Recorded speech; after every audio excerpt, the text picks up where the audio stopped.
Lavori in corso a Rossano Veneto per la rivoluzione del centro. Nello specifico sono due gli interventi pronti al via. Si inizia con il secondo stralcio del rifacimento di Palazzo Sebellin, ex sede municipale, che diventerà Casa Rossano per un importo di 600.000 euro, di cui 250.000 dalla Regione Veneto. Entro 1 anno e mezzo contiamo di inaugurare questo nuovo importante lavoro di recupero della nostra storia. Contemporaneamente si agirà sul vecchio patronato che sarà demolito. Il 15 giugno sarà una data ricordata a Rossano per molto tempo perché cominceranno i lavori di rifacimento della piazza. Ricordo a tutti che la piazza è stata suddivisa in 3 stralci. Il primo stralcio riguarda appunto l'abbattimento.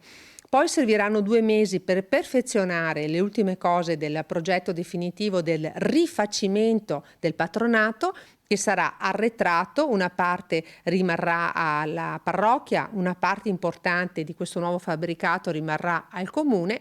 Il terzo stralcio, infine, sarà la pavimentazione di questa nuova piazza che cambierà per sempre il volto del nostro paese. Sui costi della piazza il comune ha acceso un mutuo da 4 milioni di euro.